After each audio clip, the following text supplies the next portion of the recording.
Hi, it's me, it's Silva. How's it going? Here we are back in a familiar setting. My bed.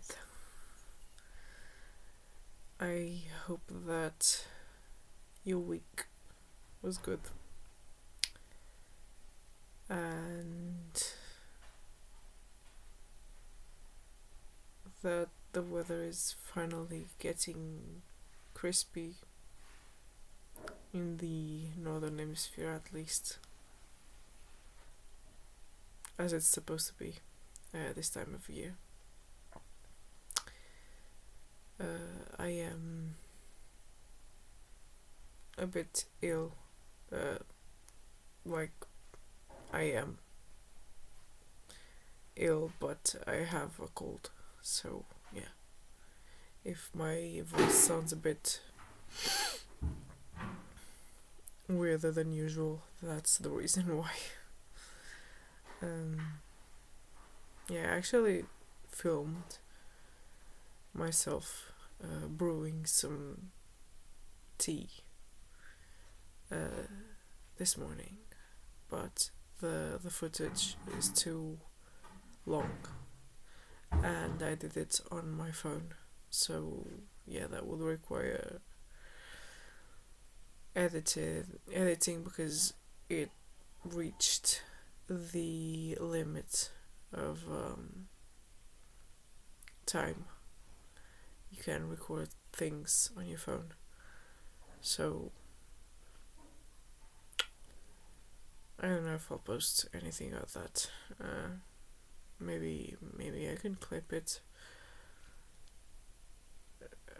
and speed it up. I don't know.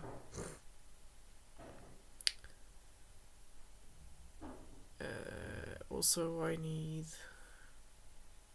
a new memory card for that phone because the other one is full, obviously.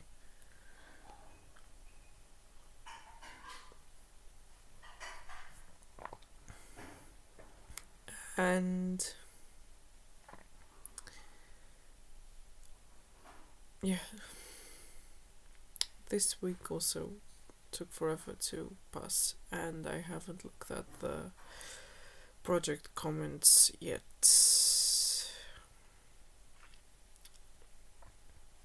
Because I've just been in a very, very deep slump, and my good homie helped me get my meds, so that one is out of the way.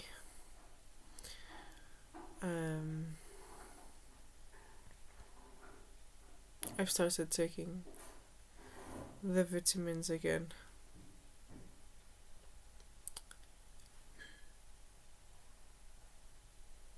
So that's another thing.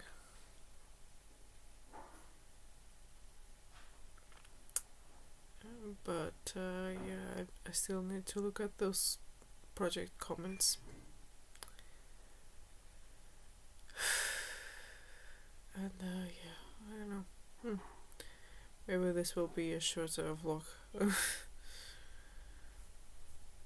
Because I don't really have much to show for. I have this amigurumi turtle that I made. It's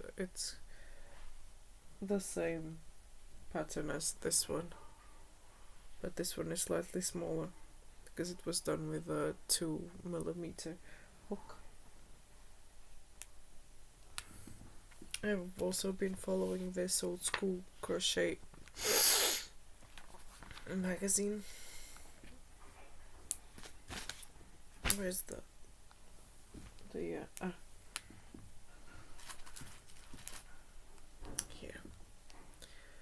I've started one of the things because I showed the magazine to my mom and she pointed one towel that she never got to making, and I decided to start making it myself because she doesn't crochet anymore because of you know, hand pain and stuff. Yeah. But it was hard because I didn't understand the scheme and stuff. But I asked around, and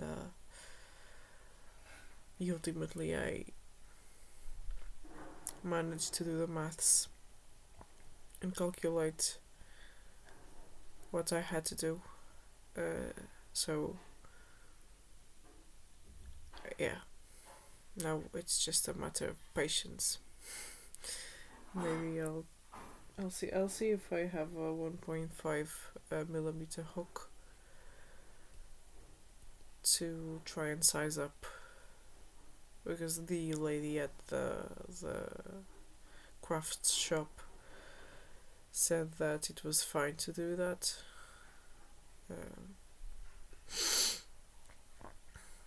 So I may try to do that.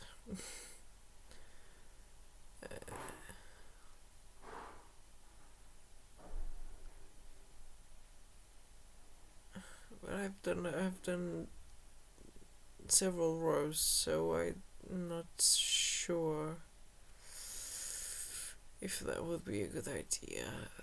Maybe I should just keep going the way I've been going. Like the yarn asks for a bigger hook,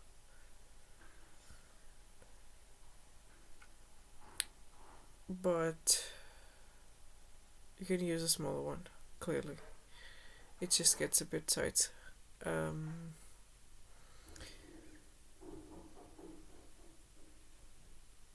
As it does with all kinds of yarn. Like if you use a hook that's smaller than the recommended, it will be a bit tighter.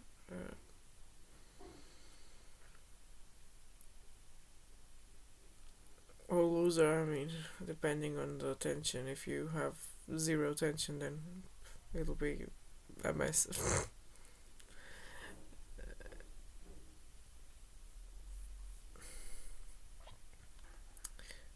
You would not be able to use a 1.5 or 1.25 millimeter hook on chunky yarn, for example. Like, technically, maybe if you poke through the yarn and then struggle to pull it, then yeah, sure. Then you kept doing that. Oh yeah, it's not ideal, and it would either get too tight or too loose depending on how much you pulled. So yeah, just stick to the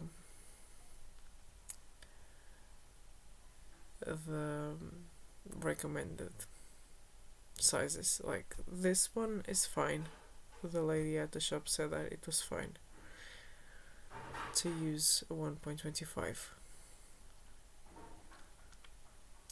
It would just be a bit tighter, and it doesn't really snag, so I think, yeah, that obviously she's got more experience than I do. She's 70. So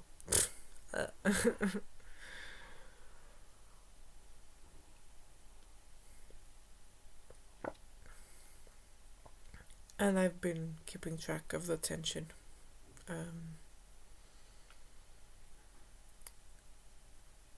Like when I did the starting row and everything, I made sure that it was not curling or anything, and yeah, it's a bit curly, but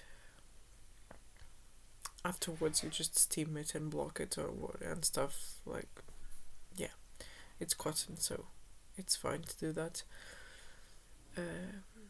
It'll be fine. And it's not curling. It's just some bits are a bit curly, but those are the closed squares, because this is filet crochet, which is an ancient way of crocheting in lace, which is what this is.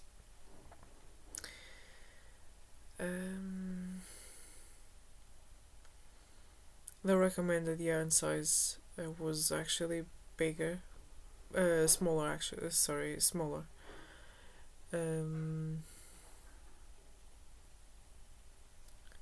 But it's fine. It's fine actually, it's completely fine. I don't mind it being a bit thicker.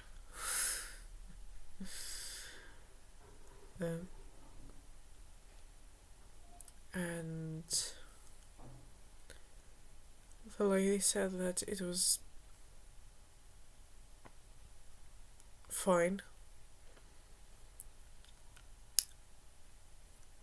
So, yeah, we're just cracking on.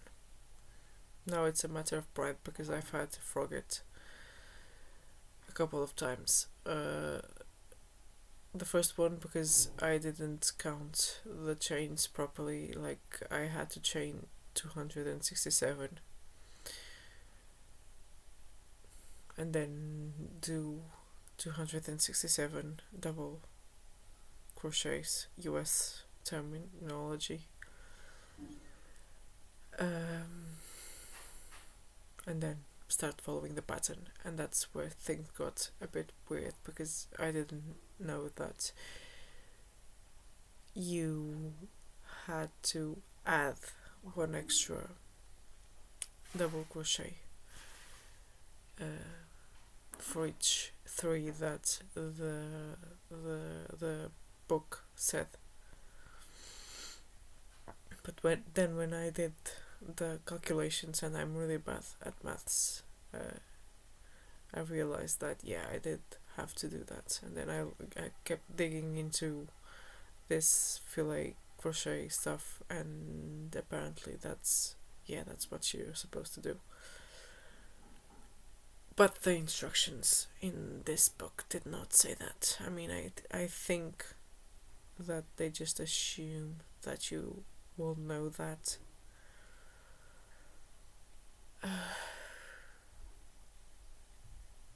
Yeah, maybe people in the past were smarter, and I'm just an idiot. But it's coming along. It's coming along. I've done a couple of rows. Yeah. And hopefully next week I'll have a bigger thing to show for. If I don't show anything in the meantime. Yeah.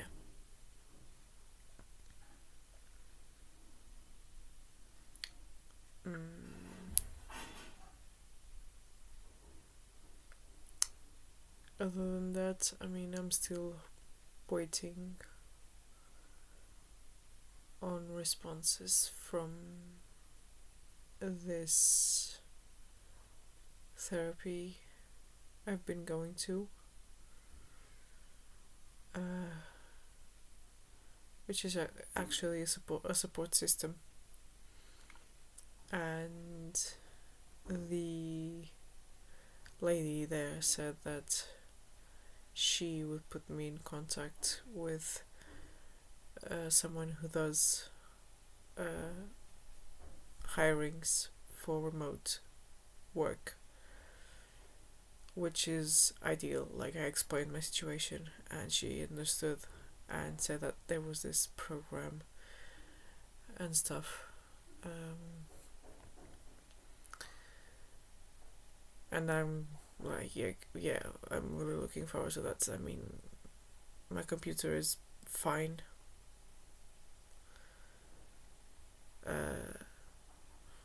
for emails and stuff, and I don't really do much on it aside from writing and browsing and going on YouTube.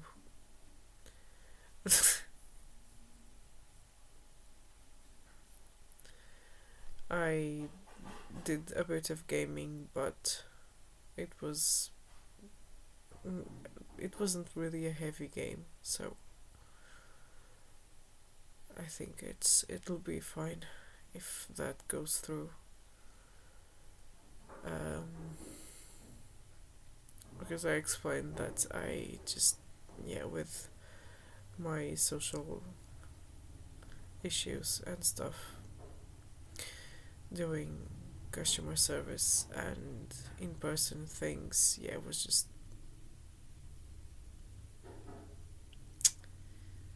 not something I could do. But if it's remote, if it's done from home, and if I just have to go to 1 or 2 meetings every now and then yeah, sure. It just has to be minimum, because I don't have the mental capacity to do that, because I was born broken.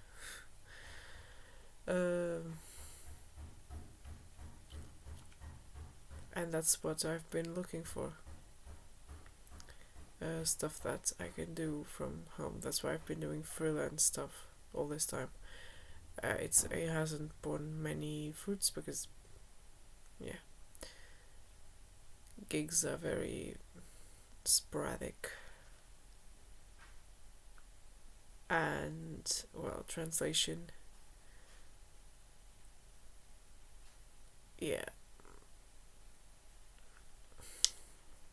mostly what people do is edit terribly translated things done by robots, which is something that I have done, and let me tell you that it's horrible. And I cannot imagine doing that for something translated from a language that I do not speak, because the experience that I have is basically someone translated something using AI from a language that I'm fluent in.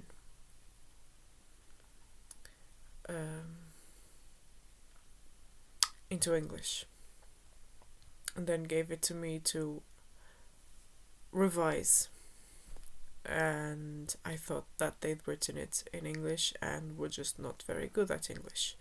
But when I started reading, it just made no sense. There were some parts that I was completely stuck because I didn't understand what was going on, since AI doesn't have nuance or context or anything.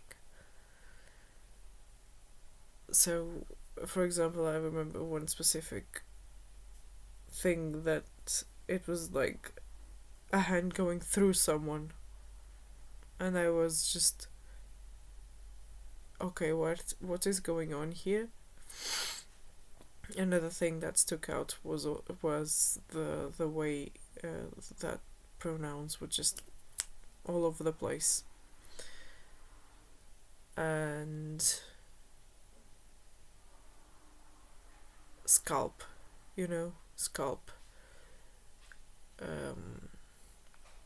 It was translated into leather. And I was just like, excuse me? What leather? Because by this point it was hours into basically me rewriting the whole thing. And it was, what leather? And then I started thinking in this case it was Portuguese. I started thinking leather. Couro.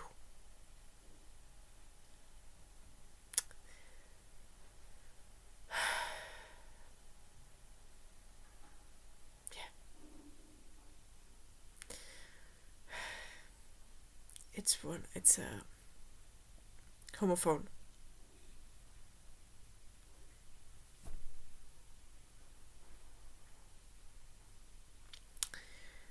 Same word, different meaning. but yeah, it doesn't have context or nuance. So yeah, it was just all over the place, completely all over the place, and the sentences in Portuguese are way longer than the sentences in English. So yeah, it was just a complete mess. And I've seen this happen even when people whose first language is not English. Like, for in my case, I'm bilingual, so it's a mess, an internal mess, right? But some people are not bilingual. They just speak English as their second language, and they're very very good at it. But when writing, I saw many people like bragging that they were writing in their native language and then translating to English, and I was like, oh my god.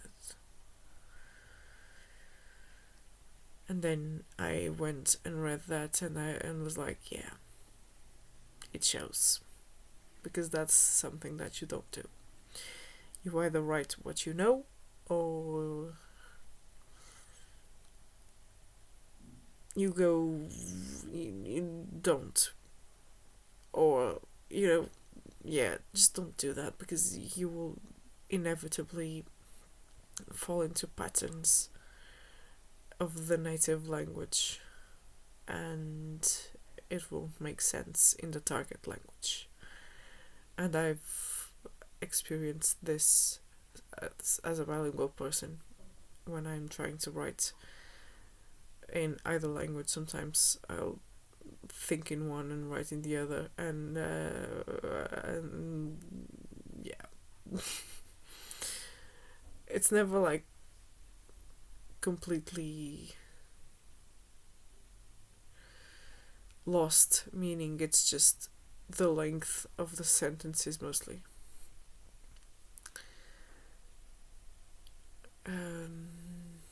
That's gotten better over the years with practice, so now I know. But especially with the autism and the accents and all the languages, yeah, it's just, it's complicated. But when I'm revising, I can keep on track. Just when it's my own stuff, I know what I wanted to say. So when it's some things just go right.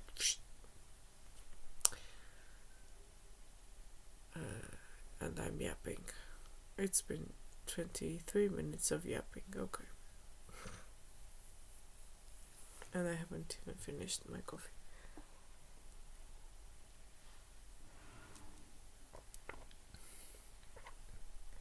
And I'm in bed with my wig.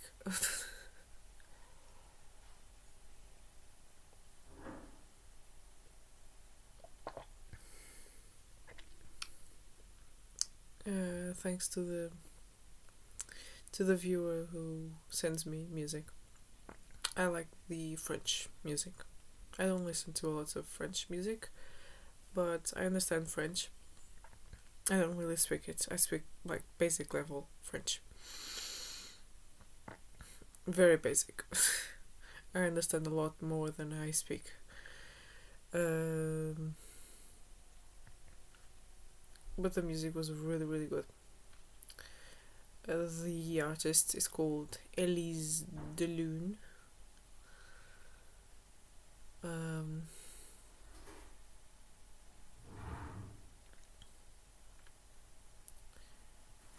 And it's really one of those voices that makes you feel things, and the instrumental is really, really good too.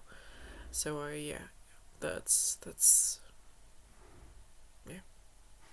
I'm someone who likes all types of music, so that one was particularly good. But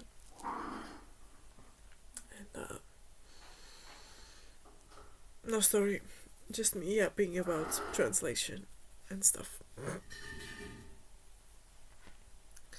But yeah, I may try to edit the tea making into a short video.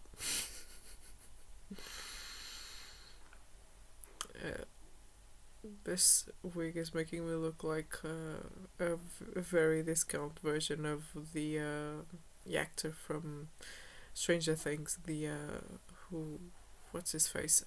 Finn Wolfhard. It's making me look like a discount version of him.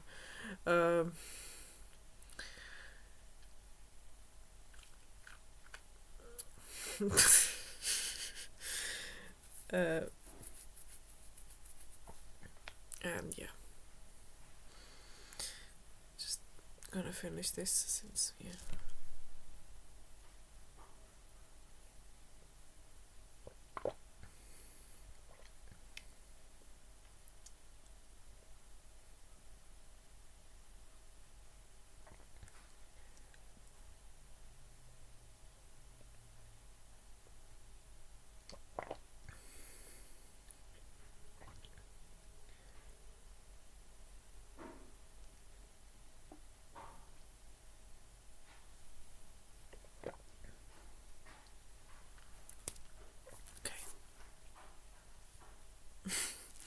gross. If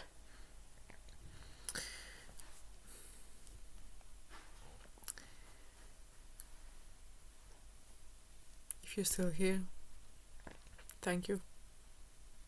This is a whatever channel, so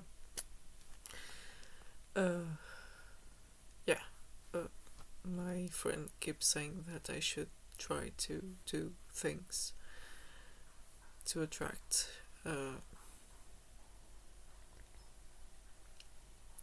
an audience and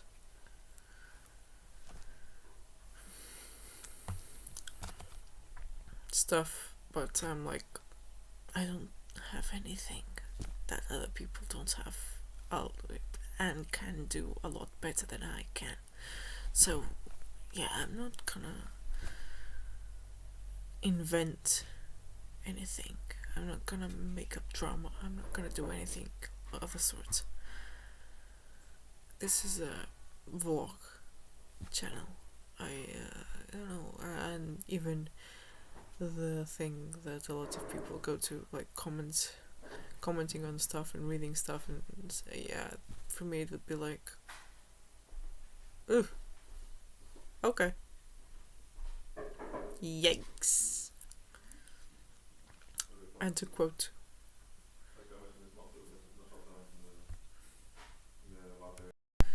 okay, just to quote one of my favorite professors, talking about when he was talking about racism, there wasn't much to be said about it. His take on it was, yeah, you don't really have to go on and on about racism. You just have to say racism is bad. That's it, and that's how I comment on things, basically. So yeah. Okay, it's nice. I'm gonna end. I'll try to be back. Please stay well. Yeah, I'll try to be back. And that's a threat. Bye bye.